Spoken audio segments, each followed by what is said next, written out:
Trump ఒక America అధ్యక్షుడు మాట్లాడాడంటే దానికి ఒక విలువ ఉంటుంది. కానీ ఆ విలువకి వలువలు ఊడదీసుకున్నాడా ట్రంప్ అనేది ఆయనే తేల్చుకోవాలి. ఏదైతే రష్యా నుండి ఆయిల్ కొననని నరేంద్ర మోడీ నాకు హామీ ఇచ్చాడు, మోడీతో మాట్లాడాను అని చెప్పినటువంటి తాజా సంచలనాత్మకమైనటువంటి ప్రకటనకి రివర్స్ అయింది మన విదేశాంగ శాఖ మంత్రిత్వ శాఖ ప్రతినిధి రణధీర్ జైస్వాల్. దీని మీద స్పందించారు. చమురు గ్యాస్ దిగుమతి చేసుకునే దేశాల్లో భారత్ ముఖ్యమైంది. ప్రస్తుత అస్థిర పరిస్థితుల్లో వినియోగదారుల ప్రయోజనాలకే భారతదేశం ప్రాధాన్యం ఇస్తుంది. మా దిగుమతి విధానాలు పూర్తిగా ఈ లక్ష్యంతోనే ఉన్నాయి.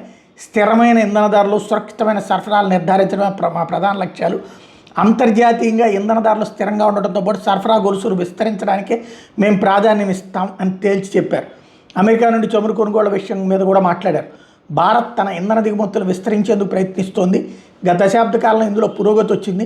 దీని మీద ఇంకా చర్చలు జరుగుతున్నాయని స్పష్టం చేశారు. రష్యా చమురు కొనుగోళ్ల గురించి ట్రంప్ చెప్పినట్టు ప్రధాని మోడీ హామీ గురించి భారత్ ఎట్లాంటి వ్యాఖ్యలు చేయలేదు.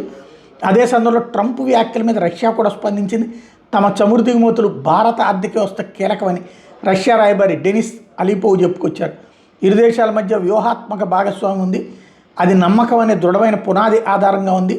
భారత ప్రభుత్వ విధానాలను అర్థం చేసుకుని మేము ముందుకు సాగుతున్నాం. ఈ సందర్భంగా భారత్ అమెరికా సంబంధాలు మేము ఎట్లాంటి జోక్యం చేసుకోం. భారత్తో తమ దీర్ఘకాలిక సంబంధాలు కొనసాగిస్తామని రష్యా తేల్చి చెప్పింది. వాస్తవంగా రష్యా ఆయిల్ కొనాలా కొనకూడదా అన్నటువంటిది ప్రభుత్వం డిసైడ్ చేసుకుంటుంది తప్పించి ట్రంప్ చెప్పాడన్నో ట్రంప్ కోసం అనినో చెయ్యరన్న విషయం తేల్చి చెప్పింది.